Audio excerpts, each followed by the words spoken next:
You're watching The Legal Breakdown. So Donald Trump may have just screwed himself in his D.C. prosecution that's upcoming, that trial that's pending right now. So we're going to discuss this bombshell update. But first, for those watching, Glenn and I will be doing daily comprehensive coverage of Donald Trump's criminal trial in Manhattan. So if you want to follow along, please make sure to subscribe.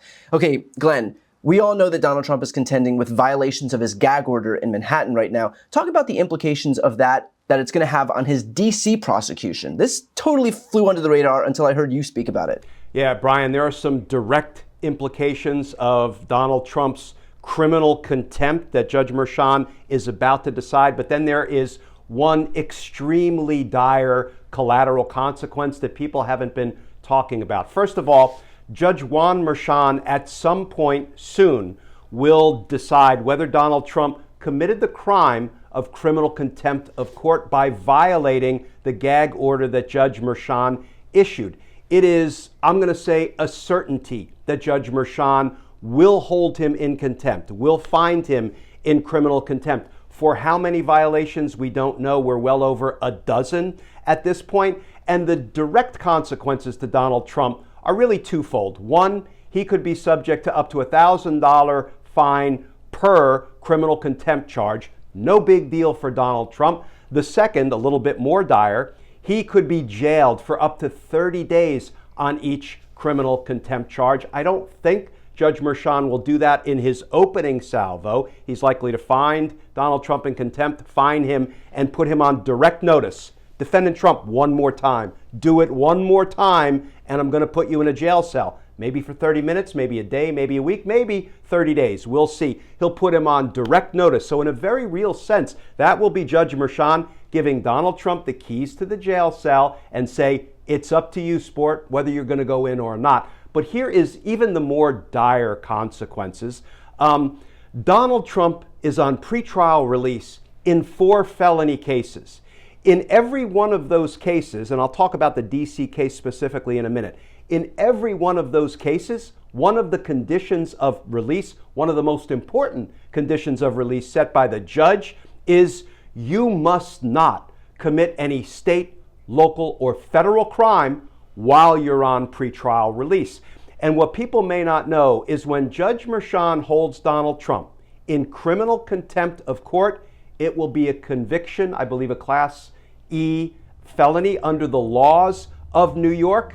And that will absolutely represent a violation of Donald Trump's pretrial release in every single case. Brian, I went back to the transcript of Donald Trump's first court appearance in his federal prosecution in Washington, D.C. I was in the courthouse watching it live, albeit in the overflow courtroom, and I heard the judge say what I just reread and refreshed myself on before we hopped on this video. The judge said, Defendant Trump, the most important condition of your pretrial release is that you commit no federal, state, or local crime. If you do, a warrant can be issued for your arrest.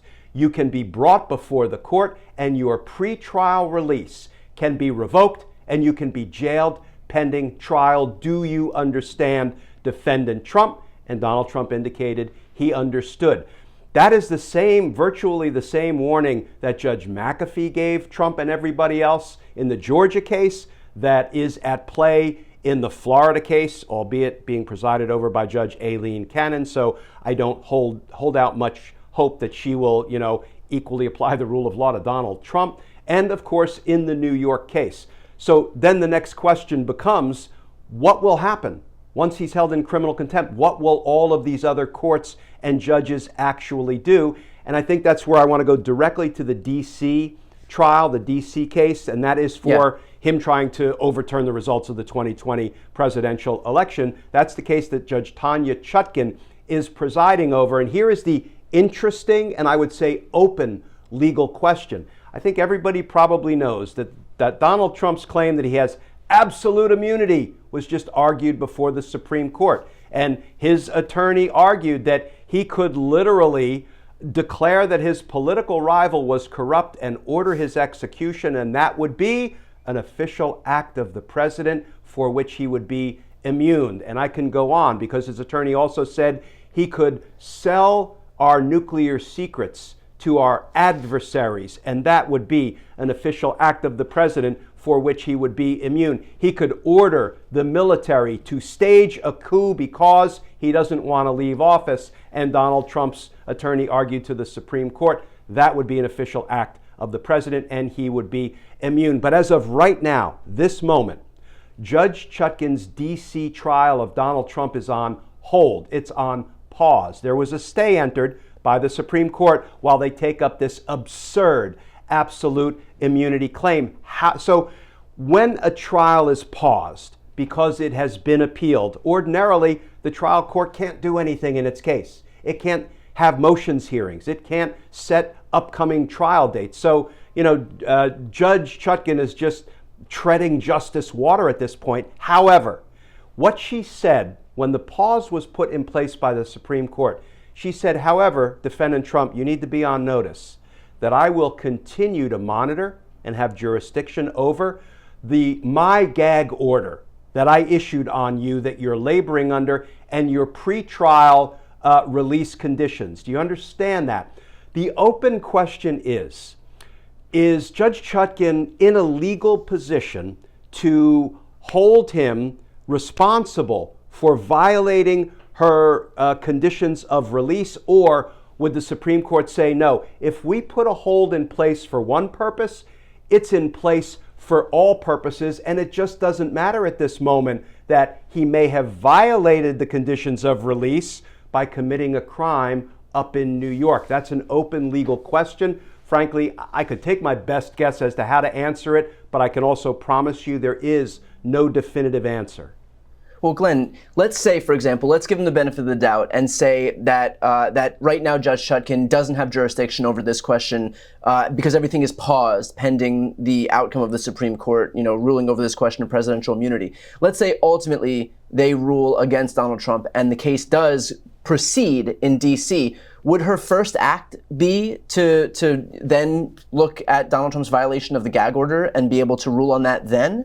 I don't know if it would be her first act, but I think she would almost certainly have to take it up. I know Judge Chutkan from when I used to try murder cases against her in the courts of Washington, D.C. She was a public defender. I was a federal homicide prosecutor. I hold her in very high regard, and I can tell you, she will not just let go a violation of her condition of release, particularly when it involves committing a crime in another jurisdiction. So it may not be the very first thing she takes up, but I do believe she'll take it up promptly once the Supreme Court returns the case to her. And here's the other thing, Brian. Down in Georgia, DA Fani Willis's prosecution, that one is not on hold. That one was not stayed by the Supreme Court. It arguably is unaffected by the fact that Donald Trump is litigating the absolute immunity issue before the Supreme Court. So remember, Fani Willis had another one of the RICO co-defendants, one of Donald Trump's co-defendants, criminal associates, who violated a condition of release. And what did she do? She hauled him into court, she held a hearing, and she argued to Judge McAfee he should be held responsible for violating one of the conditions of his release. Judge McAfee, you may recall, said, you know what, he probably did technically violate it, but at this point, I'm not going to impose a sanction. And I think he just put him on heightened notice that if he did it again, then the outcome may be different. Well, she, that being District Attorney Willis, could very easily ask the court to issue a show cause order for Donald Trump as to why, if he's held in criminal contempt of New York, why that should not result in sanctions, including revocation of his pretrial release in the Georgia RICO case. Now, Brian, I'm not saying that will happen, but I'm saying if the law were being applied equally to Donald Trump as it is applied to everybody else in the country, that is what should happen. Well, Glenn, to that point, there is what should happen and what will happen. So what do you think the likelihood, the realistic likelihood of Donald Trump having his pretrial release revoked as the result of this? Yeah, snowball, meet hell. Yeah. That's what I'm going to go with because I haven't seen any evidence that the law has been applied equally to Donald Trump. And to that point then, and I know this is an impossible question for you to answer, but if any of these judges, if Judge Chutkan, if Judge McAfee opts not to enforce the conditions set forth in their own conditions of release, then why are these conditions set if they're not prepared to enforce them? You know, it is corrosive to the criminal justice system. It is cancerous to the understanding that the American people have that court orders have to be followed. You have to comply. You have to abide by court orders. It is cancerous to that, and it will spread. And, you know, respect for the criminal justice system will continue to erode. It is eroding as we speak because of what has, you know, because of what Donald Trump has been permitted by not one but 4 jurisdictions to get away with. I think most notably, we continue to let him endanger witnesses, prosecutors, judges, jurors, and their family members. We sacrifice all of them to Donald Trump's dangerous rhetoric, and we don't hold him accountable. How do we put him in pretrial detention as the law allows? The minute he was indicted and began to endanger witnesses, jurors, judges, and prosecutors and their family members, we would be in a very different and a much better place today.